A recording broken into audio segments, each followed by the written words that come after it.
जैसे इस दुनिया में हम लोगों के बीच में विरोधाभास देखते हैं, वैसे ही जन्म कुंडली में भी विरोधाभास की स्थितियां बनती हैं।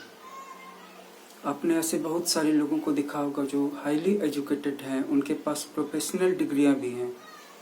लेकिन वो बहुत संपन्न नहीं बन पाए। आपने ऐसे लोगों को भी जरूर देखा होगा जो साधारण रूप से भी पढ़े लिखे नहीं हैं, लेकिन जिनके पास अपार धन दौलत है, बहुत सारा इनकम का सोर्स वगैरह और प्रॉपर्टी इन्वेस्टमेंट मिला दिया जाए तो बिल्कुल राजाओं के समान, किंग्स के समान जिंदगी बिता रहे हैं।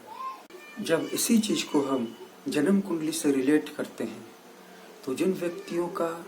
लग्न का भाव, चौथा भाव और सातवां भाव मजबूत होता है, यानी कि शुरू के 3 केंद्र, तो ऐसे व्यक्ति चाहे इनकी एजुकेशन अच्छी हो या न हो, इनको वही सारे सुख मिलते रहते हैं जो एक बहुत ही मेहनत से तैयार बने बनाए कैरियर फॉलोवर को मिलते हैं, जिसने कि बढ़िया कैरियर परस्यू किया है, अच्छी जॉब भी पाई है और जिसकी अच्छी खासी सैलरी है, मोटी सैलरी है। लेकिन एजुकेशन को हम 5वें भाव से देख रहे हैं, हायर एजुकेशन को और प्रोफेशनल एजुकेशन को 4थे भाव से स्कूल एजुकेशन को देख रहे हैं। कभी कभी बिना हायर एजुकेशन परस्यू किए हुए भी लोगों को हमने देखा है कि उनके पास सामाजिक प्रसिद्धि भी है, घर है, वाहन है, घर में सारे सामान हैं, घर में अच्छी सुख शांति है, सबसे आपस में मधुर संबंध है और शरीर भी अच्छा है। जहाँ पे रह रहे हैं वहाँ भी कोई दिक्कत नहीं है बैकग्राउंड में, यानी कि उनका वो घर जहाँ उन्होंने जन्म लिया और वो घर 4थे भाव से देखते हैं जो उन्होंने बनाया या प्राप्त किया या खरीदा या उनको मिल गया। वहीं बहुत सारे ऐसे भी लोग हैं जिनका 4था भाव मजबूत नहीं है, 9वां भाव मजबूत नहीं है, 10वां भाव मजबूत नहीं है, 11वां भाव मजबूत नहीं है, लेकिन 5वां भाव बहुत मजबूत है। तो ये वो लोग हैं जिन्होंने हायर एजुकेशन को परस्यू किया, बहुत अच्छी डिग्री निकाली, जैसे किसी ने मेडिकल की डिग्री ली, इसके बाद न तो उसका अपना क्लिनिक अच्छा चल रहा है और न ही वह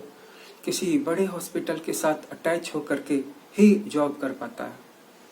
बहुत सारे ऐसे भी लोग हैं जिन्होंने बीटेक की या एमटेक की डिग्री ली है, लेकिन सालों साल तक उनको स्टेबिलिटी नहीं मिलती है,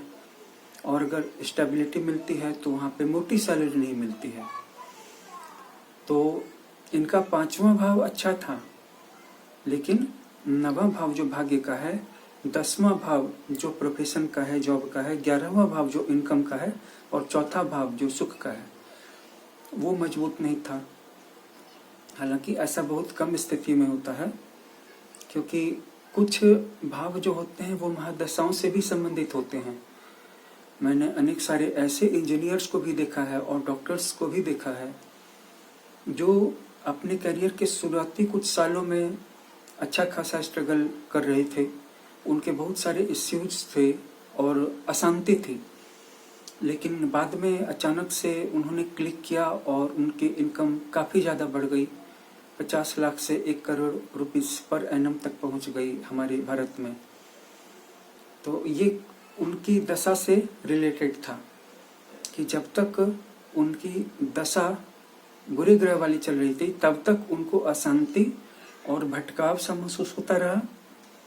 और एक तरह की बेचैनी सी आती रही कि मैं खुद ही स्ट्रांग नहीं हो पा रहा हूँ फाइनेंशियली, तो मैं अपने पेरेंट्स को कैसे खुशी दे पाऊंगा या इनकेस अपने बेटर हाफ को कैसे खुश रख पाऊंगा।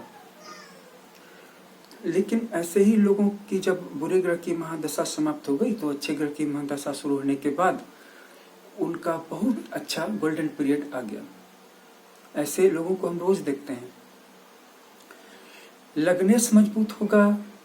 और जैसा कि मैं पहले भी बता चुका हूं कि षष्ठेश मजबूत होगा या षष्ठम भाव में मंगल जैसा ग्रह बैठा होगा, राहु जैसा ग्रह बैठा होगा, तो अंदरूनी ताकत बहुत ज्यादा होगी। चाहे आपका बुरा समय चलता हो, चाहे आप बहुत अच्छे समय में आ गए हो। मैं ऐसे लोगों को भी जानता हूं जिन्होंने बिल्कुल गर्त से ऊपर उठ करके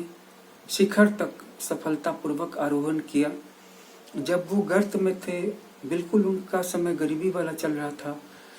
उस वक्त भी उन्होंने स्ट्रॉन्ग विल पावर और रोबस्ट प्रिपरेशन के द्वारा बहुत ही हाई लेवल की परीक्षाएं पास की, क्वालिफाई किया और बहुत अच्छे अच्छे पोस्ट पे गए। कोई डॉक्टर बने, कोई चार्टर्ड अकाउंटेंट बने, कोई इंजीनियर बने, कुछ लोगों ने यूपीएससी कंप्लीट करके कुछ आईएएस वगैरह के लेवल के जॉब को भी प्राप्त किया। इनका मनोबल कभी कम नहीं था, उस समय भी कम नहीं था जब इनकी स्टूडेंट लाइफ में इनके पास या इनके पेरेंट्स के पास बहुत ज़्यादा पैसे नहीं थे, बस सिर्फ काम चल रहा था। लेकिन इनको अपने अंदर में कभी भी डाउन जैसा फील नहीं हुआ, कभी भी ऐसा नहीं लगा कि इच्छा नहीं है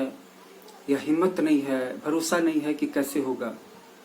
और फिर इसका तो कहना ही क्या कि जब सफलता आई, पैसे आए, तो इनका मनोबल कितना ऊंचा हो गया। तो एक बात जो हमें सीखने को मिलती है वो ये है कि बहुत कुछ आपके हाथों में भी है। अगर आप हमेशा एक जैसी हिम्मत बना के रखें, एक जैसी लाइफ स्टाइल बना के रखें, एक जैसी रूटीन बना के रखें और एक गोल पर काम करें और अपने काम से कोई भी समझौता नहीं करें, तो आपको जीवन में एक अलग ही खुशी मिलेगी। और जहाँ तक है कि अच्छे से अच्छे, पावरफुल से पावरफुल और रिच से रिच फ्रेंड भी आपको याद करेंगे।